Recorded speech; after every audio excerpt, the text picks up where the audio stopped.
अस्सलामु अलैकुम वरहमतुल्लाहि वबरकातुहू। नाज़रीन किराम, आज की वीडियो एक ऐसी शख्सियत के बारे में है जिसके बारे में नबी करीम सल्लल्लाहु अलैहि वसल्लम ने फरमाया, क़यामत के दिन अल्लाह रब्बुल इज्जत उस बंदे से खुद सवाल करेंगे। ऐसा मुकाम, ऐसी इज्जत, ऐसा रुतबा कि जिसे सुनकर दिल कांप जाता है और आंखें अश्कबार हो जाती हैं। तो चलिए सुनते हैं ये ईमान अफरोज और सबक आमोज वाकिया जो सही हदीस पर मबनी है। ये वाकिया उस शख्स का है जिसने न कोई बड़ी सल्तनत छोड़ी, न दुनिया में मशहूर हुआ, न कोई बड़ा कारनामा अंजाम दिया, लेकिन उसके अमल में इखलास ऐसा था कि अल्लाह ताला ने क़यामत के दिन उससे खुद सवाल करने का ऐलान फरमा दिया। ये वाकिया हजरत अबू हुरैरा रज़ियल्लाहु अन्हु से मरवी है और सही मुस्लिम में ये हदीस मौजूद है। नबी करीम ने फरमाया, सबसे पहले क़यामत के दिन 3 लोगों का हिसाब लिया जाएगा।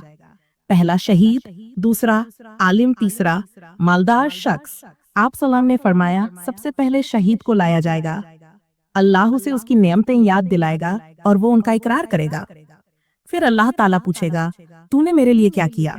वो कहेगा, या अल्लाह, मैंने तेरे रास्ते में जिहाद किया, यहाँ तक कि शहीद हो गया। अल्लाह ताला फरमाएगा, तू झूठ बोलता है, तूने इसलिए जिहाद किया ताकि लोग कहें कितना बहादुर है। और वो कह चुके। फिर हुक्म दिया जाएगा और उसे घसीटकर जहन्नम में डाल दिया जाएगा। फिर दूसरा शख्स आलिम और कारी लाया जाएगा। अल्लाह उसे उसकी नियमतें याद दिलाएगा। वो सबका इकरार करेगा। अल्लाह पूछेगा, तूने मेरे लिए क्या किया? वो कहेगा, या अल्लाह, मैंने इल्म हासिल किया, पढ़ाया और कुरान की तिलावत की। अल्लाह फरमाएगा, तू झूठा है, तूने इसलिए पढ़ा और सिखाया ताकि लोग कहें ये बड़ा आलिम है। और वो कह चुके। फिर हुक्म होगा और वो भी जहन्नम में डाल दिया जाएगा। फिर तीसरा शख्स लाया जाएगा, एक मालदार सखी शख्स। अल्लाह ताला उसे उसकी नेमतें याद दिलाएगा। वो सब तस्लीम करेगा। अल्लाह पूछेगा, तूने मेरे लिए क्या किया? वो कहेगा, या रब, मैंने तेरे रास्ते में हर वो काम किया जहाँ खर्च करना था और मैंने अपना माल तेरे लिए कुर्बान किया।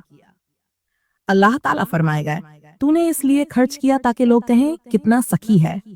और वो कह चुके। फिर उसे भी जहन्नम में फेंक दिया जाएगा। नाज़रीन किराम, सोचने की बात यह है, ये तीनों वो लोग हैं जिन्हें हम आमतौर पर नेक समझते हैं, शहीद, आलिम, सखी। लेकिन अगर नियत में इखलास नहीं, अगर दिल में रियाकारी है, तो क़यामत के दिन सब कुछ जाया हो जाएगा।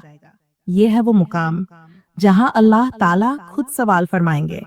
न कोई वकील होगा, न सिफारिश चलेगी, बस एक सवाल और फिर अब्दी अंजाम। नाज़रीन, ये हदीस हमें झंझोड़ने के लिए काफी है।